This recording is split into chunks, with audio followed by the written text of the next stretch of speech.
This finale was huge with so many events that are both relevant to book readers and things that book readers have been excited about, and also things that kick off a whole new set of things that even book readers can expect. And we want to start with the Ice Palace and the Six of Crows.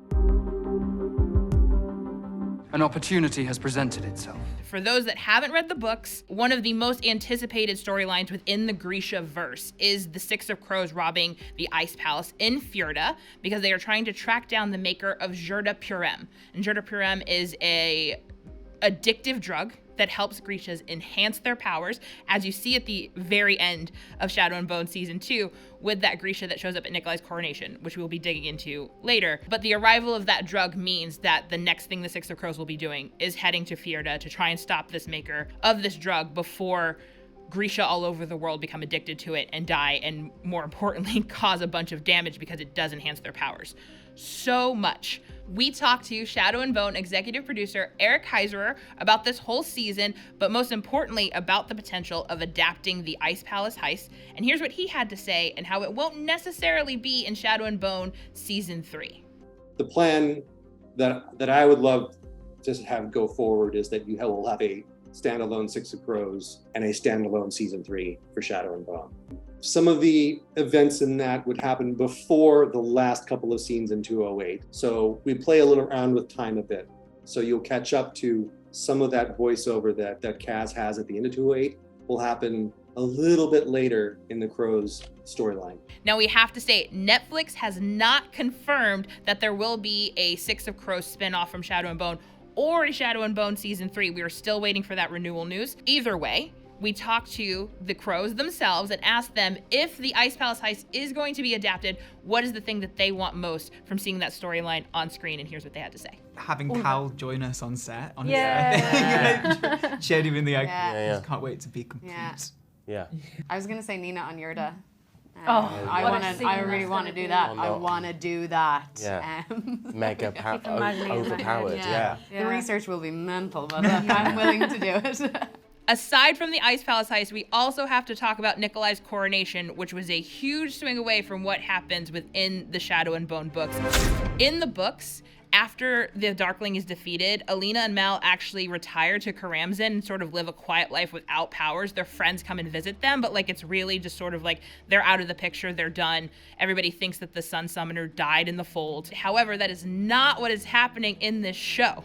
So at the end of the season, we see Nikolai crowned as king of a new unified Ravka, but he makes some very controversial decisions about when this coronation is to take place, and he specifically snubs Fjorda, who hate Grisha, and they send a very dangerous guest to the coronation, and Eric Heisserer sort of explained why he was setting up that conflict.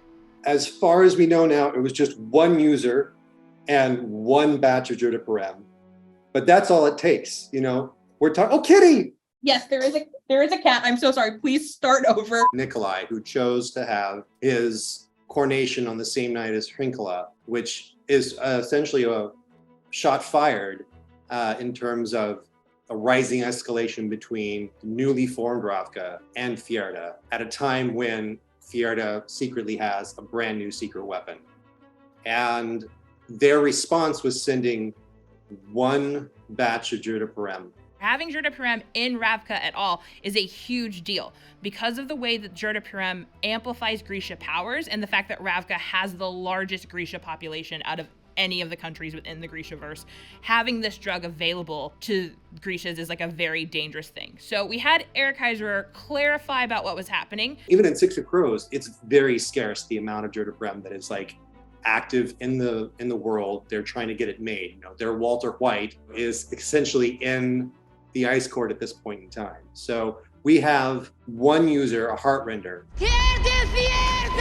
who finds her way into the coronation with the mission objective of kill everyone, including the new king, including their Sun Summoner, Queen to be, and devastate Ravka and do what the Darkling couldn't. And that's really our last scene there of her almost succeeding until Alina discovers that she has a new power. He also helped us clarify that the Darkling's materiality was also working on an amplifier. He used Bagra's bones in order to give himself that tattoo to amplify Grisha powers. That is not Jurda Purem, and he is not the person that the Crows will be looking for when they go on the Ice Palace heist. That is something different, but what we wanted to do is show that people were making experiments like that, so that it wouldn't be too big of a leap for audiences once they get exposed to Jurda Purem. Of course, Jurda Purem in Ravka is not the only major shift within that scene.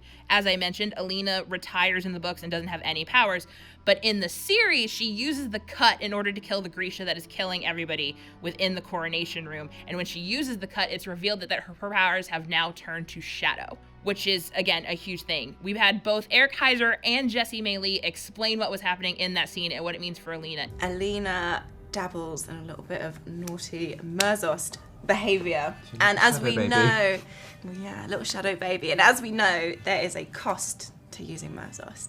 In the final scene, we see Alina doing the cut, and she's obviously shocked to see that it was a shadow rather than her usual light. So yeah, it'd be really interesting to see where that goes, and see how using the Merzost would affect someone like Alina. I mean, would she end up like the Darkling, or would she get on a different path like she insists upon? We've left her in a really interesting place. And this is a deviation from the books that is entirely driven by the fact that we want Jessie in season 3 and beyond. Like, she is an amazing actress, and she is sort of the bedrock of the mothership show, Shadow and Bone. So for us to have her powerless and retired going into the next storyline just didn't work for anybody from Netflix on the way down. Now, what this means is that Alina has shadow powers, and we know from the final episode that Nikolai has also been infected with Nichivoya. So they both have shadow powers, and they are now the leaders of Ravka, which is going to set up a bit of a tenuous situation with them and this country that they thought they were going to be leading into a bright new age. But they are now leaders with the same powers as the man who almost destroyed Ravka and tore it in half. So again, Eric Heisserer had some weighing in, as well as Patrick Gibson, about sort of what these shadow powers mean for Nikolai and Alina as they go forward. It changes everything. I think it introduces an element of darkness that I'm not sure if, he knows how to reckon with. I think he's so good and benevolent and stuff. It introduces massive, massive challenges and fear. So it's exciting. The stakes are high. It allows us to explore King of Scars in the next season. It allows us to put Nikolai in a similar vulnerable position as Alina, in that these two new superpowers in charge of Ravka, in charge of Grisha, have some stigma attached to their new power set that will be a very bitter pill to swallow for a number of people who had been following them up until then. Okay, of course, we can't talk about shadow powers or Jurda Purem without talking about the fact that the Darkling has fallen. But before we get into exactly how he went down and how they took care of him in season 2, we have a bone to pick, because one Mr. Ben Barnes actually spoiled this for us after the season 1 junket. So Aaron, roll the tape. Yeah, I don't know what that is, this odd niche I've carved out of manipulative, slightly deranged characters who never make it past season 2. Naturally, we had to follow up with Mr. Barnes about what this meant, and whether he had known the whole time that the Darkling was going to die in season 2. I mean, I still don't know if that's true. But they burned me. Nothing left. I didn't know that then. Do we believe him? Obviously, the Darkling had to be killed before Jurda Purem made it to Ravka, because there is no way we could allow that man to have that much power. No one would survive. And his death within the series is very similar to what happens in the books. He and Alina have a fight in the fold. She is the one to take him down. And she's also there, in his last moment. She's the one that, holds him as he dies. Within the show, it's a little bit different, and they adapted it in order to give Jenya a little piece of revenge because of all the things that the Darkling did to torture her. He took David from her. There is no redemption. Darklina fans, don't despair. Just because the Darkling's body has been burned does not mean that every trace of him has been gone. As we mentioned, Nikolai has been infected with Nichivoya, which were created by the Darkling from the Darkling. So his influence is still going to be felt within any future seasons of Shadow and Bone. And we also had Eric Heisserer weigh in about Alina's feelings about the Darkling. So much of what he told her was the truth. You know, he was quite honest with her about the price of power and about what's going to happen to her. And I think she's going to realize that the things that he prophesized about her are likely to come true.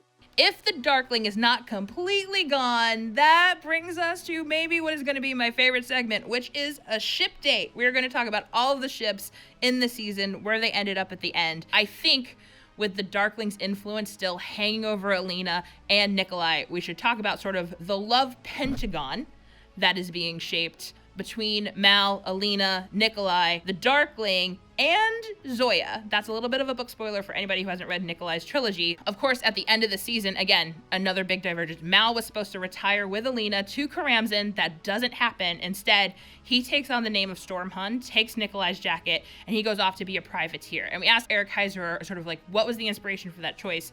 And what is Mal looking for before he feels like he'll be ready to commit to a relationship with Alina?